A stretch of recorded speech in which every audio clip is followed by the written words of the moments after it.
Hey everybody, Zach here with Dread NTCG, and today we're going to finally take a look at the Titan of Terror that is Mew VMAX. In addition to this being the deck list that I got second place in the Prominence Games tournament, this would be 2 weeks ago now. This is the list that I've been playing for quite a while, and hopefully this will show you how good the deck is. So without further ado, let's get into it. We'll begin this deck profile with 4 copies of Genesect V. Genesect V is a Fusion Strike Pokemon with 190 HP in the absolutely broken Fusion Strike system ability. This allows you to draw a card until you have the same amount of cards in your hand as you do Fusion Strike Pokemon in play. These stack, so you can go Genesect, draw a couple cards, go get another one, draw more cards, over and over again. Genesect has the relevant attack Techno Blast, which does 210 damage for 2 metal and a colorless. We're not too worried about that 2 metal and a colorless cost in this deck. However, we are worried about during the next turn, this Pokemon can't attack cost. Next, we'll take a look at Meloetta. Meloetta is a 90 HP Fusion Strike Pokemon. Notice the pattern here, we're playing all Fusion Strike Pokemon with the Melodious Echo attack for a Psychic and a Colorless. Does 70 damage times the number of Fusion Strike energy attached to all of your Pokemon. So this does cap at 280 if you get all 4, but with all the damage modifiers, this can knock out any Pokemon in the format. And this is one of your attackers. Next, we play 4 copies of Mew V, 180 HP with 2 very notable attacks and a free retreat. Energy Mix lets you search your deck for an energy attached to one of your Pokemon and then shuffle your deck. And then Psychic Leap, which is more relevant than you might think. For a Psychic and a Colorless, it does 70 damage, and then you may shuffle that Pokemon, and this Pokemon and all cards attached to it into the deck. And now we'll take a look at the star of this deck. We have Mew VMAX, the 310 big bad of the deck with the Cross Fusion Strike attack, which lets you choose one of your benched Fusion Strike Pokemon's attacks and use it as this attack, which is why those other attacks are so relevant. And then Mew also has another attack called Max Miracle, which does 130, and it gets through all abilities. So, for example, let's take a look at Decidueye, or Zamazenta, or Duraludon. This will get right through it.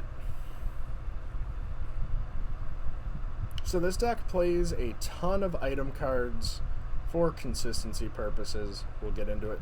Starting off with 3 copies of Battle VIP Pass. Most lists do play 4. I've noticed that the 3, in my opinion, is the correct number because sure, you want to see them on the first turn, but after said first turn, they become very dead.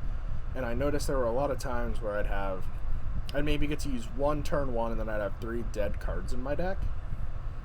And that does hurt a little bit. Next, we play 4 copies of Cram-o-matic. You can play this card if you discard another item, flip a coin. If heads, search your deck for any card, and put it in your hand. This card is absolutely insane, and man, this is the best coin flip card I think I've ever seen. Well, we skipped over this Escape Rope. 1 copy of Escape Rope in this deck. I am jumping back and forth between 2 rope, 2 switch, or 3 switch and a rope. 2 copies of Fog Crystal. This lets you search for your Mew or Meloetta, or one of your 2 basic Psychic energy. Next, we play 1 copy of Pal Pad to get back your boss's orders mostly. 4 copies of Power Tablet. So this card is really cool. During your turn, your Fusion Strike Pokemon do 30 more damage. Kind of like Electro Power in years past. So this lets your damage output get very high. 4 copies of Quick Ball. Just another fantastic consistency card. And this is going to help us just win a lot, get your board set up, and just start going. 3 copies of Rotom Phone. Rotom Phone lets you stack your deck, look at the top 5 cards, choose one of the cards, put it there, and then we can shuffle our deck. Next, we have 3 copies of Switch. Pretty simple, just move a guy. 4 copies of Ultra Ball. This card is so good in this deck. Lets you discard 2, get any of your Pokemon, and then draw more cards with Genesect. Yeah, one of the big things with Mew in the past was there wasn't a guarantee in a lot of lists to get the Mew VMAX. This gives us that. The last item is just the single Choice Belt. For stadium cards, we play 2 copies of Training Court, 1 copy of Rose Tower. However, I have been playing 2 here and there, but I've been liking 1 copy of Dyna Tree Hill. This card, in my opinion, has gotten a little bit worse over the last week or 2. A lot of these healing decks have kind of disappeared more and more, so this card has just gotten progressively worse, in my opinion. This card was very good against the old Duraludon decks, so I very well may change this in the near future to a second Rose Tower, but we'll have to wait and see. For the supporter line, we play 3 copies of Boss's Orders to bring up anything we want. 3 copies of Elsa Sparkle. This lets you target 2 of your Fusion Strike Pokemon, and then attach a Fusion Strike energy to each of them, setting up for big plays later. And then, last but not least, for our energy, we play 1 copy of Double Turbo, 4 copies of Fusion Strike Energy. This is the card that we've mentioned a lot of times. So this card can only be attached to Fusion Strike Pokemon, and it serves as like a rainbow energy. Rapid Strike has Spiral Energy, and Single Strike has Impact Energy. And yeah. And then this prevents all effects of your opponent's Pokemon's abilities done to your Pokemon, so they can't Quick Shooting, they can't Umbreon, and stuff like that. And then 2 basic Psychic Energy. So yeah, that is the deck list as always. Tune back in a day or 2, and we'll have the match video going up.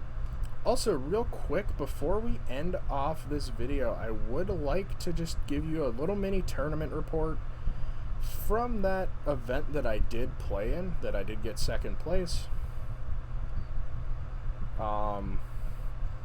It was a 38-man event. So yeah, if we go to here, we can take a look and then go over my matches. So in round 1, we lost to Gengar VMAX. So we were off to a phenomenal start to this event. I was like, ah, shit. Yeah, I stream this, by the way, so you can follow me on Twitch at the same name, at DreadNTCG. So it wasn't a great start to the event. I almost considered dropping after that, but I didn't. And then in the next round, we got to play against Single Strike Urshifu VMAX, which we did win. It was a very close game, but we got there in the end. In round 3, we played against Durant, which on paper can be a very sketchy matchup, but if you know what you're doing against Durant, it should not be a problem. Round 4, we played against Shadow Rider Calyrex with Arceus V-Star and won that without any issues.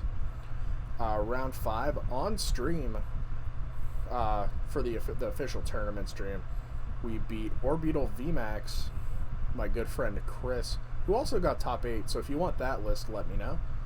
Round 6, I could have ID'd, but my opponent just gives me the win and into top 8. In top 8, we beat Arceus Ice Rider. In top 4, we get our revenge on Gengar VMAX, which was really cool. Honestly, at that point, I was like, yo, I made finals after beating Gengar, so we'll take it. And then the finals, I lost a very close match to the Mirror, because the Mew Mirror is very close. Unfortunately, in Game 3, it just did not go my way. However, you win some, you lose some. Anyway, thank you guys so much for watching this video. Hope you enjoyed. We'll see y'all in the next one. Peace.